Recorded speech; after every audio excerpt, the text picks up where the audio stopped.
इथं बघा हिरवी मिरचीची बटाट्याची भाजी बनवायसाठी मी बटाटे असे बारीक चिरून घेतलेत आणि हिरवी मिरच्या घेतल्या भाजून, शेंगदाणे घेतलेत भाजून आणि लसूण घेतलाय. आता यांना वाटून घ्यायचंय मिक्सरला. आता या मिक्सरला आपण वाटून घेऊ शेंगदाणे, हिरवी मिरची आणि लसूण. इथं बघा कढईत तेल गरम करायला ठेवलंय. आता याच्यात जिरे मोहरी टाकूया. थोडेसे जिरे मोहरी टाकले कांदा चांगला तडतडू द्यायचा आपल्याला. आणि इथं कांदा घेतलाय बारीक चिरून तो पण टाकूया. आणि कांद्याला आपल्याला चांगलं परतून घ्यायचं बघा. इथे बघा कांदा मी एकदम चांगला असा परतून घेतलेला लालसर.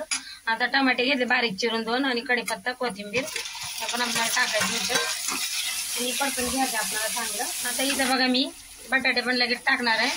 मसाला संग आपल्याला बटाट्याची मौसूद करून घ्यायचे. मीठ टाकायचं आता याच्यात चवीपुरतं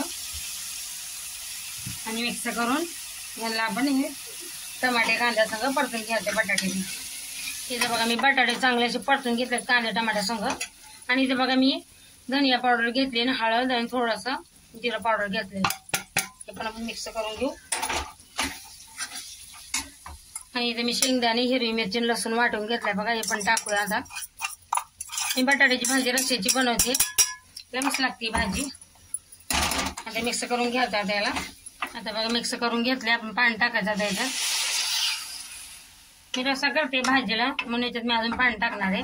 आणि बटाटे पण शिजायला पाणी लागेलच, त्याच्यात अजून पाणी टाकते.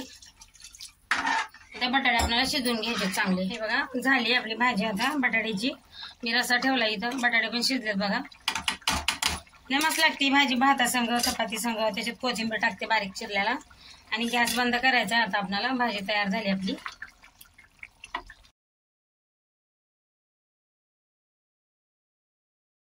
तयार आहे आपली हिरवी मिरचीची बटाट्याची भाजी.